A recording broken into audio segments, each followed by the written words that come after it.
आपके कहने का तात्पर्य मैं समझ गई बाबा।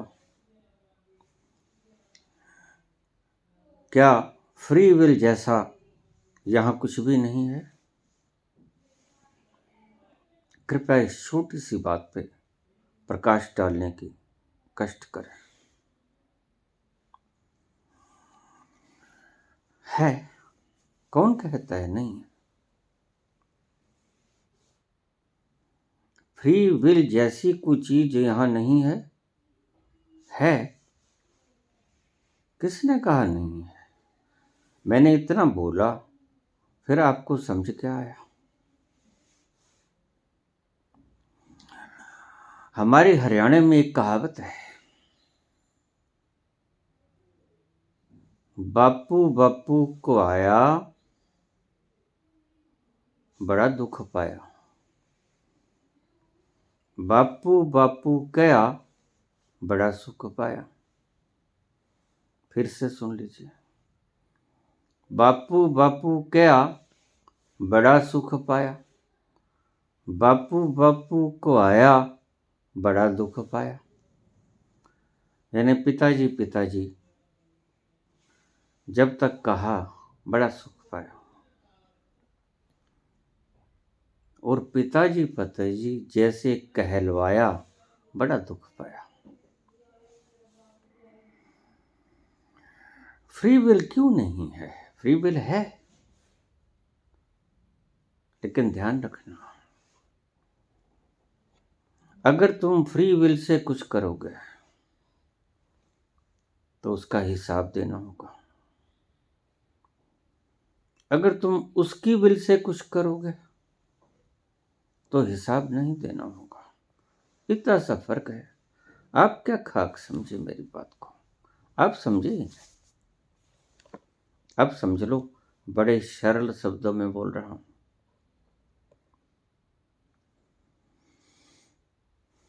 फ्री विल से कुछ करोगे, हिसाब देना होगा।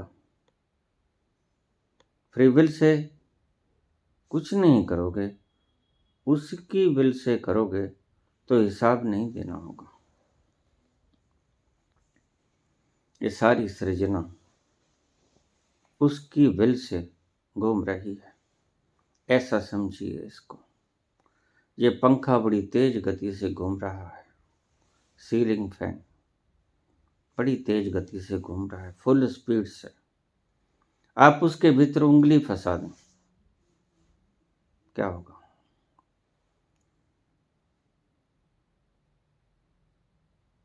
कट जाएगी। उसके तेज बहाव के आगे आपका तैरना काम नहीं करेगा। बड़ी तेज गति से पंखा चल रहा है, सारा अस्तित्व चल रहा है उसके विल से। अगर आप बीच में विल फंसाओगे, फंसा सकते हो, इनकारी कोई नहीं, रोकता कौन है? और अगर तुम दुखी हो, अब ध्यान से समझ लेना बात को, तो निश्चित ही तुमने फ्री विल का इस्तेमाल किया है, अपनी फ्री विल का। अन्यथा तुम्हारे दुख का कोई कारण ही नहीं है। अगर तुम दुखी हो, इसको हृदय में उतार लो, तो आपने अपनी फ्री विल का इस्तेमाल किया है। आप उसकी विल में चले नहीं।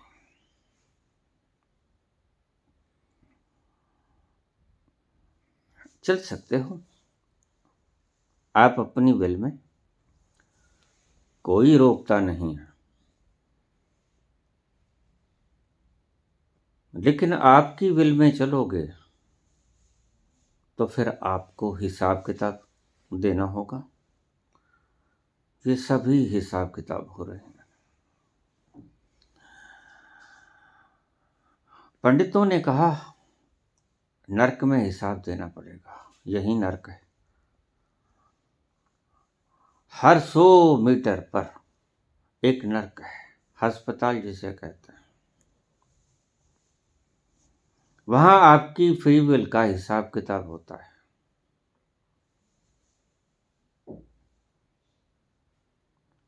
लोग करा रहे हैं, चीख रहे हैं, ऐसी ऐसी बीमारियां उन्हें लगी।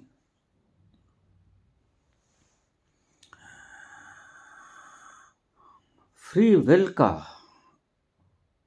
इस्तेमाल करके अगर कोई सुखी हो पाता तो अब आप समझिए इस बात को, आपको एक और प्रश्न का जवाब मिलेगा। तो कृष्णमूर्ति पैंक्रिएटिक कैंसर से ग्रस्त है और वो फ्री विल का इस्तेमाल कर सकते हैं। अब बड़ी उल्टी पड़ेगी बात। पैंक्रिएटिक कैंसर से ग्रस्त हैं कृष्णमूर्ति और वो बखूबी फ्री विल का इस्तेमाल कर सकते हैं, क्योंकि संत पुरुष से ज्यादा विल पावर किस में होती है? किसी में नहीं। आप तो अभ्यास करोगे, तीसरे नेत्र पे जमाओगे, इकट्ठा करोगे, कंडेंस करोगे अपने ध्यान को, फिर कहीं जाकर कोई जर्रा भर संकल्प कमाओगे। लेकिन जो उस तल पे पहुंच गया जहां मालिक बैठा है, अस्तित्व का स्वामी, फ्री विल का भंडार, ओशन ऑफ फ्री विल,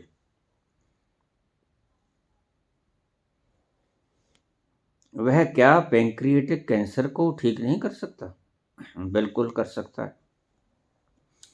लेकिन वह जानता है कि मेरे फ्री विल के प्रयोग करने से कैंसर तो ठीक हो जाएगा। लेकिन कहाँ भोग रुकते हैं? अब ही भोग लूं, बढ़िया है। फ्री विल का इस्तेमाल कर कर अपने कैंसर को ठीक तो वो कर लेगा, निश्चित ही कर लेगा। अगर संत दूसरों की दुविधा को हरण कर सकता है, दूसरों के दर्दों को मुक्त कर सकता है, तो अपने दर्द को क्यों नहीं, अपनी बीमारी को क्यों नहीं? कर सकता है, लेकिन करता नहीं। कहाँ किया? जिद्दू कृष्णमूर्ति पैंक्रिएटिक कैंसर से मर गए। यद्यपि ठीक कर सकते थे पक्का। स्वामी रामकृष्ण परमहंस गले के कैंसर से मर गए, यद्यपि ठीक कर सकते थे। उन्होंने फ्री विल का अंजाम जाना है, उन्होंने फ्री विल का अंजाम देखा है। वो जानते हैं कि ये जो दुखी है संसार, अपने फ्री विल के कारण दुखी है। कोई नहीं रोकता। कौन रोकता है? कौन कुल्हाड़ी लेकर खड़ा है आपके सामने? कौन तलवार लेकर खड़ा है? अगर फ्री विल किया तो उड़ा देंगे गर्दन? नहीं, ये कोई कैद खाना नहीं, ये कोई जेल नहीं है। फ्री विल का इस्तेमाल करो, खूब खुशी से करो, लेकिन फिर उसका हिसाब भी देने के लिए तैयार हो। उसकी सृजना की घूमती हुई सृजना की व्यवस्था के भीतर हाथ फंसाओ। कौन कहता है ना फंसाओ? लेकिन क्या कटेगा उसका परिणाम भी भोगने को तैयार रहो। समुद्र की विशाल धारा के विपरीत, नदिया की विशाल धारा के विपरीत तैरने की चेष्टा करो, लेकिन थकोगे, टूटोगे। इसके परिणाम को झेलने की तैयारी भी रखो।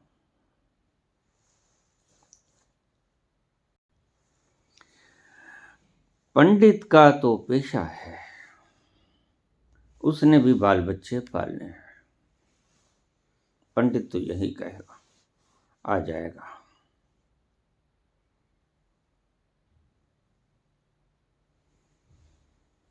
दिलासा देगा, तो फिर मैं क्या करूं बाबा? तुम भी उसकी फ्री विल पे छोड़ दो, अगर सुखी होना चाहते हो तो, अन्यथा इंतजार में मरोगी, दुखी होगी, असहनीय दर्द होगा बिछोड़े का। उसकी फ्री विल पे छोड़ दो, और उसकी विल ही अंतिम विल है। वही होता है जो मंजूर खुदा होता है। तुम्हारी विल से कुछ होता कहाँ है? इस भाव की तेज धारा में अपनी विल को मत फंसाओ। तुम्हारी विल बड़ी छोटी है, उसकी विल महान है। सृष्टा की विल इतनी बड़ी है, उसके आगे फंसो मत। कितनी औकात है तुम्हारी? इस विशाल आकृति के आगे, इस विशाल ब्रह्मांड के आगे, इस फैलाव के आगे तुम्हारा फैलाव कितना है? एक जर्रा भी कहूं, एक इलेक्ट्रॉन भी कहूं, इतना भी नहीं। वो कहीं बहुत विशाल है। उस विराट का कोई पैमाना नहीं, अपरंपार है। बेपरवाहियां तेरियां, तेरा बड़ा बेपरवाह। वो तो बेपरवाह है, बियॉन्ड मेजरमेंट है, सीमा से परे है। उसका कोई और छोर नहीं। इसलिए मैं क्या करूं बाबा? बस तुम यही करो कि अपनी फ्री विल को छोड़ दो, ये कुलझना छोड़ दो, ये उसकी विपरीत की धारा में बहना छोड़ दो। ये जो तुम इच्छा करती हो कि वो लौट आए, इसको छोड़ दो, उसकी रजा पे छोड़ दो। अगर वो आएगा तो भला, ना आएगा तो भला। तुम्हारे वश में है भी क्या? अगर 4 साल से कोई गया, तुम्हारी इच्छा से वापस आया, तो जब अब तक तुम्हारी इच्छा से वापस नहीं आया, तो अब कैसे आ जाएगा? पंडितों ने भी कहा नहीं आया, तुमने इच्छा की नहीं आया, तो मैं क्या करूं? तुम उसकी रजा में छोड़ दो। यही सारे संत कहते हैं। और तुम अगर अपनी रजा चलाओगे, चला लो। जब चला चला के थक जाओ, होगा तो उसकी रजा में। अगर वो आएगा तो पंडित लाख कहें कि नहीं आएगा, वो आएगा। और अगर वो नहीं आएगा तो पंडित लाख कहें कि आएगा, नहीं आएगा, वो आएगा।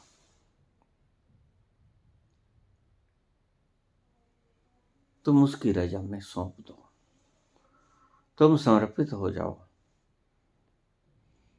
यही सारे संत कहते हैं। सभी संत एक ही वाक्य का उद्घोष करते हैं, जो होता है उसकी ही रजा में होता है। तुम्हारी इच्छा से तुमने आजमा लिया, 4 वर्ष तक आजमा लिया। बड़ा भयंकर सपना था, अवश्य आएगा। अब तो पंडित जी ने भी कह दिया है आएगा, दूसरे ने भी कह दिया है आएगा। तसल्ली है। उसका खुद का कोई चला जाए तो उसे पता नहीं होता कि कब आएगा। हमारे शहर में एक बताने वाले हुआ करते थे, सभी उससे पूछ के आते किसी उलझन के वक्त।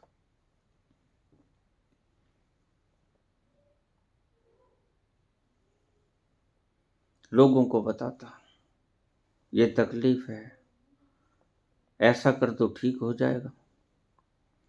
उसका अपना पुत्र चला गया, शादीशुदा पुत्र, वापस नहीं आया। तो एक दिन वो जा रहा था, वृद्ध हो गया था। इत्तेफाकन मैं अपने घर में खड़ा था, बाहर चबूतरे पे। मेरे पास आया, मुझे कहने लगा, आपसे मैंने बात करनी है। मैंने कहा बैठ जाओ। मेरा पुत्र चला गया है,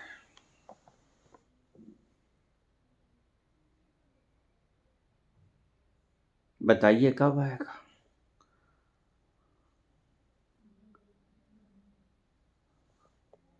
तो वो किसी मुसलमान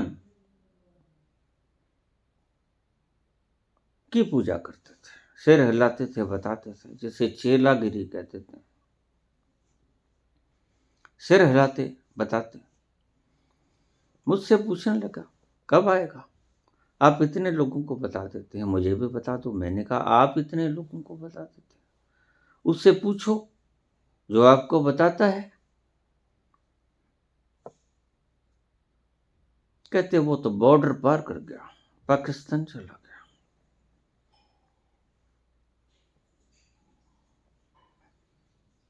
बताने वाला मुसलमान था, पाकिस्तान चला गया। तुम्हारे पंडित खुद नहीं जानते, अगर उनका चला जाए तो कब आएगा। सब चोड़ पटांग है, कुछ पता नहीं, गोरख धंधे हैं सभी के। तुम गलती मत खाओ। बस एक ही सच्ची बात है जिसे मान लो, झूठी बातें तो बहुत मानी और दुख पाया। बापू बापू को आया दुख पाया, बड़ा दुख पाया। और बापू बापू गया तो बड़ा सुख पाया। तो छोटी सी बात है जिसके लिए मैं कब से बोला चला जा रहा हूं।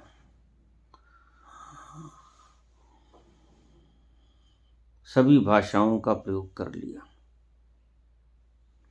दार्शनिक भाषाओं का प्रयोग कर लिया, फिलोसॉफिकल मेथड बता दिए आपको, सिंपल वे से बता दिया, सीधे सीधे बतला दिया।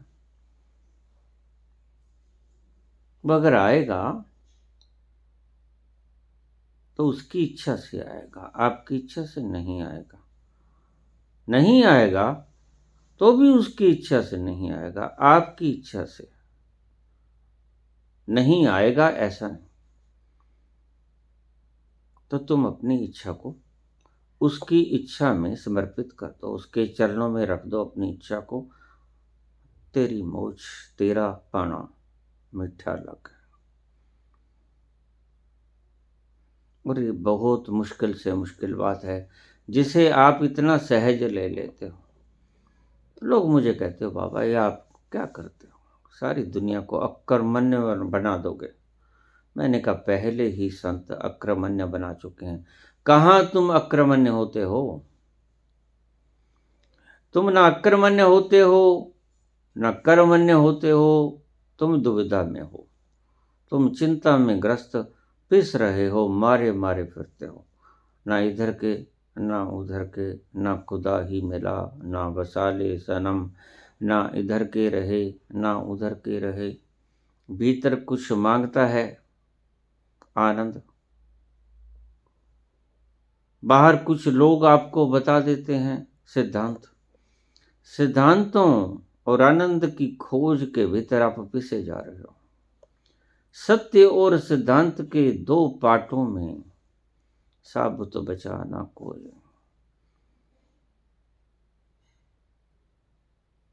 चलती चाकी देख के दिया कबीरा रोए। एक सत्य की चाकी है, एक सिद्धांत की चाकी है। सत्य है, सिद्धांत आपके ऋषि मुनियों ने आपको दिया है, आपके व्याख्याकारों ने आपको दिया है, तथा कथित व्याख्याकारों ने। चलती चाकी देख के दिया कबीरा रोए। एक सत्य की चाकी है, वो सदा सत्य चलती है। एक चाकी आपके गुरुओं ने आपको बताई, सिद्धांत की चाकी। ऐसा करो वैसा करो, ऐसा करो वैसा करो, किसी ने नहीं कहा कि तुम कुछ कर ही नहीं सकते। सभी ने कहा ऐसा करो, झूठ मत बोलो, चोरी मत करो, हिंसा मत करो, ये मत करो, वो मत करो। किसी ने ये बात नहीं कही कि सब करना छोड़ दो, तुम कुछ कर ही नहीं सकते।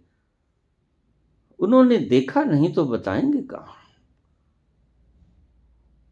उन्होंने देखा नहीं। ये चलती चाकी कबीर ने देखी, ये चलती चाकी उन्होंने नहीं देखी। एक सत्य की चाकी, एक सिद्धांत की चाकी, दो पाटन। चलती चाकी देख के दिया कबीरा रोए, दो पाटन के बीच में साबत बचा न कोई। तो आप पिस जाते हो।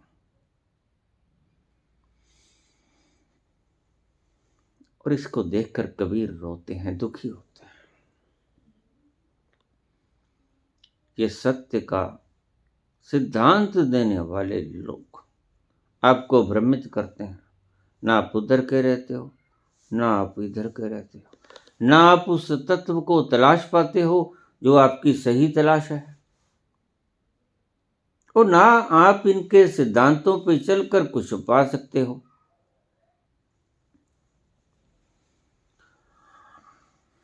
इनके सिद्धांतों पे चल के आप कुछ पा नहीं सकते, और सत्य की तरफ आप गतिमान नहीं हो सकते। जो आपके भीतर की पुकार है वो सदा पुकार रहा है, आ जाओ। एक तो उसका खिंचाव, और दूसरा आपके गुरुओं का व्याख्यान, यूं करो वो करो, सत्य अहिंसा अस्ते ब्रह्मचर्य अपरिग्रह, शौच संतोष तप स्वाध्याय ईश्वर प्राणिधान, ऐसा करो वैसा करो। आप पिस जाते हो। सत्य और सिद्धांत की दो चाकियों के भीतर आपका मलीदा निकल जाता है। आप क्या करो? पंडित कहते हैं आ जाएगा। आपकी भी इच्छा है कि आ जाए, लेकिन आता नहीं। क्या फ्री विल नाम की कोई चीज होती है? होती है। करके देखो। करके देखा, कितना दुख पाया। तेज पंखे के भीतर उंगली फंसाओगे तो हशर भोगने को तैयार हो। आपका अंतस कुछ और ढूंढता है। किस तरह जीते हैं ये लोग बता दो यारो, किस तरह जीते हैं ये लोग बता दो यारो, हमको भी जीने का अंदाज सिखा दो यारो। किस तरह जीते हैं ये लोग बता दो यारो, हमको भी जीने का अंदाज सिखा दो यारो। प्यार लेते हैं कहाँ से ये जमाने वाले, प्यार लेते हैं कहाँ से ये जमाने वाले, उन गली कूचों का रास्ता तो बता दो यारो। ये इतने खुश क्यों हैं?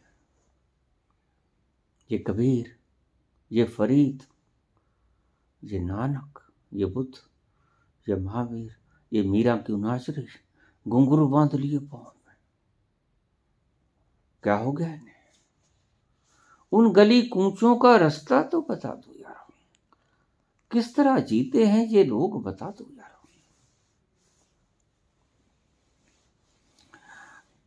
असली पुकार है तुम्हारी, असली भीतर की तुम्हारी कशिश है उस अज्ञात, उस रहस्य के प्रति। लेकिन ये तथाकथित उपदेशक आपको उस तल पे पहुंचने नहीं देते, और आपका अंतस इसी बात की तलाश में होता है। दर्द के नाम से वाकिफ न जहां हो कोई, दर्द के नाम से वाकिफ न जहां हो कोई, ऐसी महफिल में हमें भी बैठा दो यारो। एक ऐसी महफिल है जहां दर्द पहुंचता नहीं। नैनम छेदन्ति शस्त्राण, नैनम दहति पावका, न चैनम कलेदन त्यापो न शोषति मारुता। वहां बैठा दो हमें भी कोई, दर्द के नाम से वाकिफ न जहां हो कोई, ऐसी महफिल में हमें भी बैठा दो यारो। किस तरह जीते हैं लोग, हमको भी बता दो यारो।